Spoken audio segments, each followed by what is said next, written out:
Alright guys, so I said I would do a video when I got this part. I've had it for a while, just haven't had a chance to get around to installing it. But this is they call it a tie rod, but this is the extended rod, tie rod if you will, as they call it, for the shifter peg on the Kawasaki Vulcan 650S. So you see this rod down here. The new rod is longer, so it extends this shift peg out further to give you a more comfortable riding position for tall people. And in the instructions, I was unaware of this, but it also mentions that the foot pegs go forward as well. So if you look down here, you can see there's actually 3 different mounting positions for the foot pegs. There's the top bolt hole and the bottom bolt hole. So you can see mine's all the way back because the guy who owned it before me was relatively short in stature. So he had everything set to the smallest setting. So I'm going to go ahead and get started on installing this new tie rod over here. And in the same time, I'm going to move my foot pegs forward to try and give myself a better riding position. If you haven't seen my other video, I did a video on the seats. So mine also had the short reach seats on them, and I have now put in the extended reach, as they call it, seats, which is for taller people.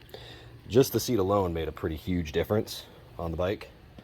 But knowing that I need to do the tie rod for the shifter, that's what I'm going to go ahead and do now. And I'm actually quite excited to hear that the foot pegs also move, because that's going to just give it a much more comfortable riding position. So I'm going to go ahead and get started. I'm going to grab my tools, and I'll kind of show you along the way as I go, assuming that this storm cloud doesn't stop me in the process. So I'm going to go ahead and get started. See you guys in a second. So we're back down here by the shifter tie rod. The instructions that it came with, I bought the genuine Kawasaki part, so it actually gives pretty good instructions as far as what we're supposed to be doing here. But it tells me to loosen up these lock nuts, so I'm going to go ahead and loosen these guys as it tells me to. And of course they're different sizes, which is why I grabbed my trusty adjustable wrench rather than trying to find all the right size wrenches. Because if you've seen any of my other videos, the garage is a bit of a mess. I'm waiting on a shed to come in, and the government's not being friendly with it, the permitting process. Let's see, you remove those. They both have opposite end threads, so you should be able to unthread it according to what I'm reading. Let's see. Remove the tie rod and lock nuts. And your shifter peg's gonna drop. You can no longer shift your motorcycle. Now it's just loose, and I'm hitting my new motor track horn too. Hopefully this doesn't get in the way. I might have to move that out of the way, but if you have a factory horn, I don't imagine that's going to be a problem. All right, now let's see if we can find the right socket. I don't know why I grabbed standard. It's a Japanese bike. All right, so it looks like you need a 12 mil socket.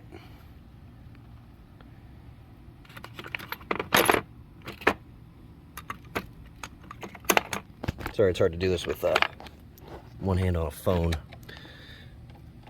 And it says to remove the left foot peg brackets, bolts, and washers. So that's what we're going to go ahead and do now. I'm just going to break both of them free first.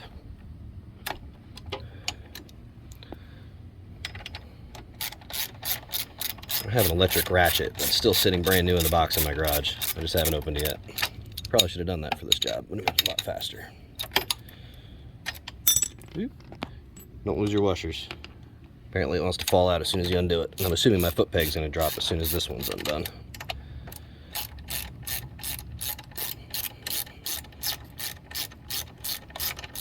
There it goes. Well, the shifter's attached to it too. So now you get your whole foot peg and shifter assembly off the bike. Don't lose your washer like I just said, as it tried to roll away. But there it is. And let's see, using the front screw holes on the foot peg bracket holder, install the left foot peg assembly. All right, so I'm going to put the phone down for just a second. But as you can see the washer marks from where it was. All right, well, I'm back. My phone literally overheated because it's so hot out here.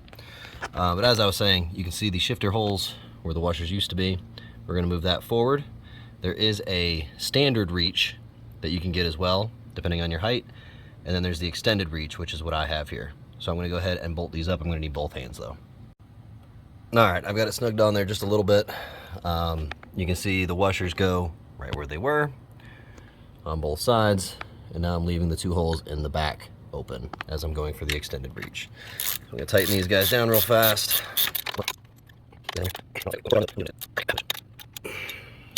All right, get that on there. And next step, as it tells us,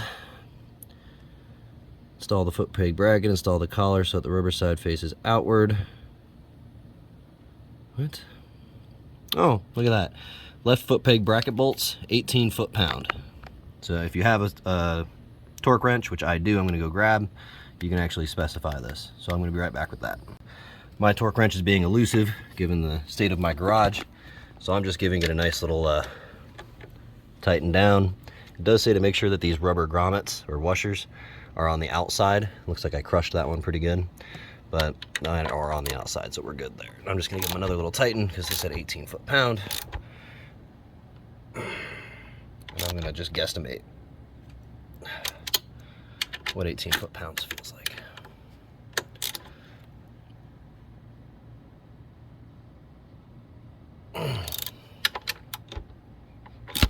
This one still feels way too loose. There we go. All right. So now we got the old guy with the lock nuts. It says install the lock nuts onto the tie rod. So I'm gonna take these off of here, put them on the new tie rod, and install the tie. Oh, we got a spider. Hey, buddy. No more. All right, where'd it go? And you got another one here. And the new tie rod, which you can tell the difference. It's a pretty sizable difference between these. Several inches of extra leg room that you're going to get by doing this. Put these guys on here. Sorry, again, I'm doing everything with one hand because I don't have a tripod for my phone. So the lock nuts are on each end.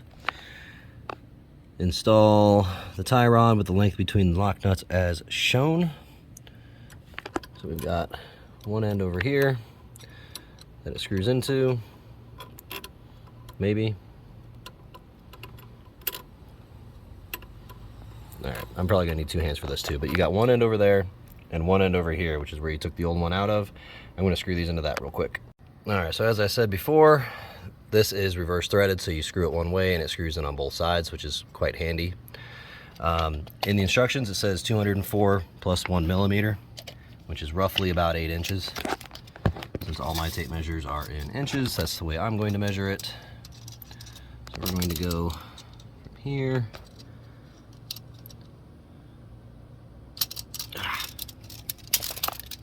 Again, holding a phone while doing this is not ideal, but it should be just over 8 inches, which is right where we are. So I'm going to go ahead and lock it into place there with these lock nuts,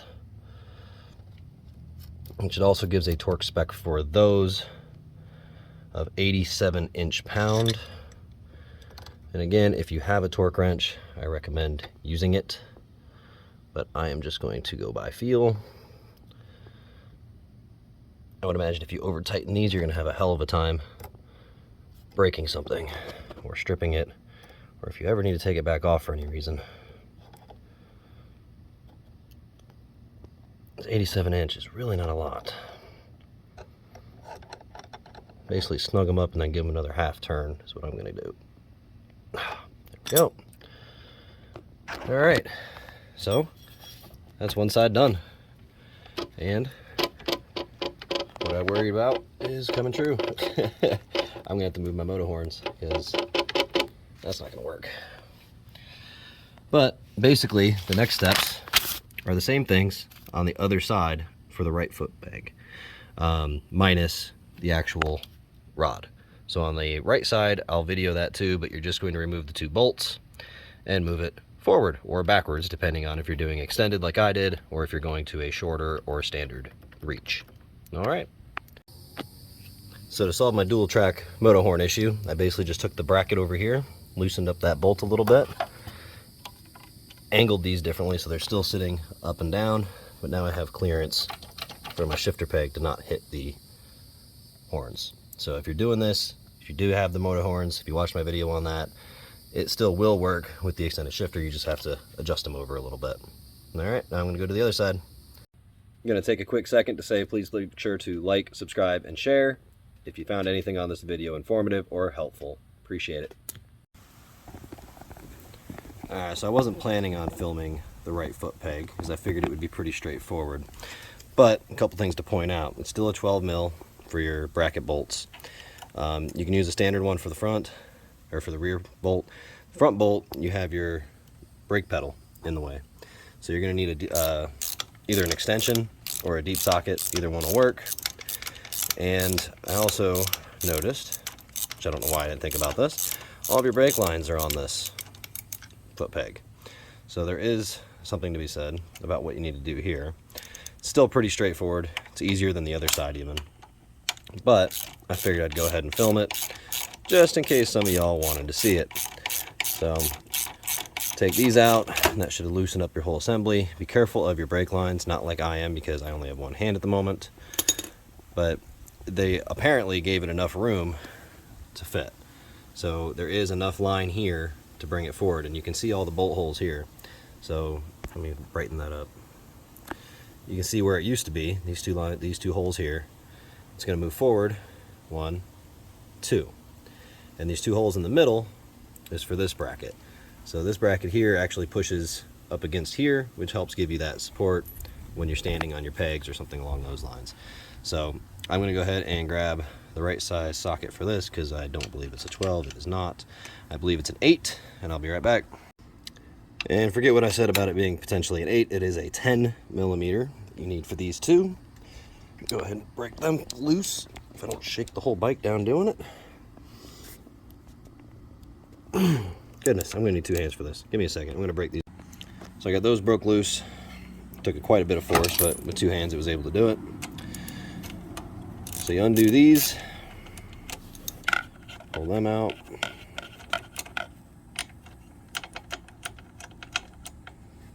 I'm going to try and keep it all together with one hand. It's not going to work. Basically, you take these, took them out of these 2 holes here. You can see the dirt line. Why does it keep darkening? Alright, so you can see the 2 holes here that I took it out of. We're going to move it forward 2. Make sure you don't put it on the front hole because you need somewhere to install your actual bracket for your peg, which is what that front hole is going to be used for. So we're going to snug these up real fast.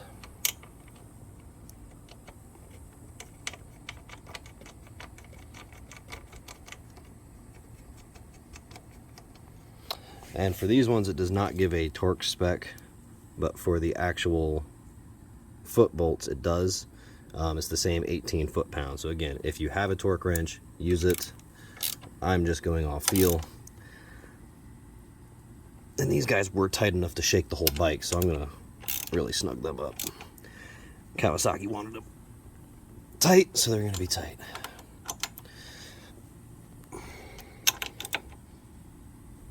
Alright, that done. I'm going to put the phone down again for a second because I'm going to need 2 hands to put this foot peg back up. But essentially, now the foot peg is going to go forward. You got these 2 holes here. We're going to line up with these 2 holes, and I'm going to snug those up. Alright, so the bracket's back on. This goes back to the 12 mil. And remember, you're going to need either a deep socket or an extension in order to get this front bolt. I just dropped it on the ground.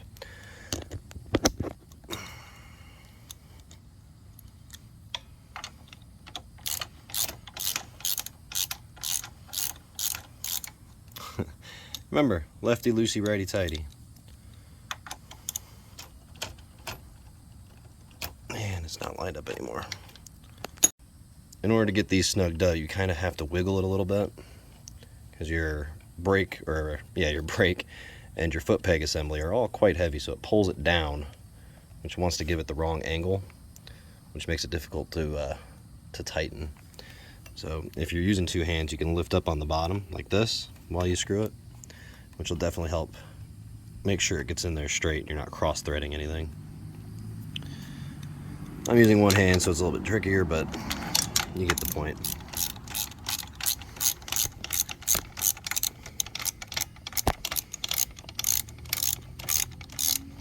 And again, this one gives you torque specs, 18 foot-pound.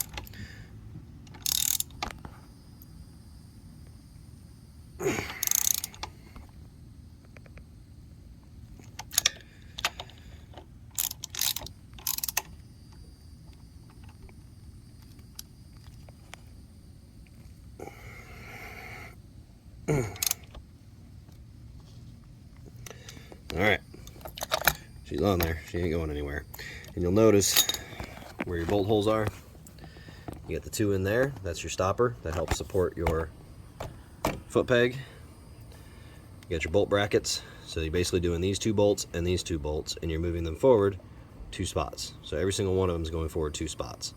There used to be 2 open ones on the front, now we got 2 open ones on the back, which brought the peg that much far forward. Now we should have a much better riding position. So let's go give it a shot. All right, let's take it for a test drive and see how it feels. Now I will say I don't ever recommend riding without gear, but I'm meeting up with a couple buddies tomorrow to go riding. I wanted to try and get this done, see how much more comfortable it's going to be and make sure it's solid. So I'm just driving it down to the end of the block real quick to the stop sign and back. Other than that, always wear your gear, guys. Don't be stupid. But let's go see how this thing feels.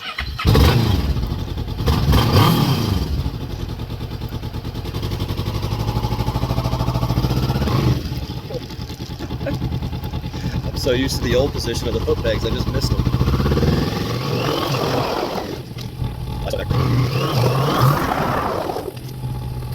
So much nicer. So if you need extended reach, you're taller, get the pegs, get the seats. I haven't decided if I'm going to do the handlebars yet. It's another $120 for the handlebars. We'll see. It's just a lot of work. It's not the money, it's the amount of labor involved with rerunning all the wires and everything. But just the seat, the pegs, and the shifter tie rod make a huge difference. Give it a shot. All in all, I'd say it's a very worthy modification. I'm 6'3". The guy I bought this from was about 5 foot. He had it on the shortest reach settings on everything. So I changed out the front seat, the rear seat, the shift tie rod, and both pegs to the extended reach, as Kawasaki calls it. And I ordered the Kawasaki genuine parts, so everything bolted right on. It's relatively easy, not super cheap. The seats alone, well, the seats plus the tie rod was roughly $500, almost $600, somewhere in there. And if you want to do the handlebars, that's an additional $120 with the amount of labor involved as well, taking off all the everything and then redoing the handlebars. So I haven't done that yet, and I haven't decided if I'm going to.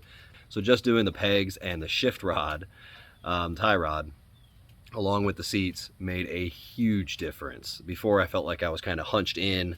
My back hurt after 30 minutes. It was not a comfortable bike to ride. It's still fun, not comfortable. Now it actually fits me a little bit better. So if you're taller like I am, give it a shot. As always, if you like the videos, if you found it informative, please don't forget to like, subscribe, and share. Appreciate it.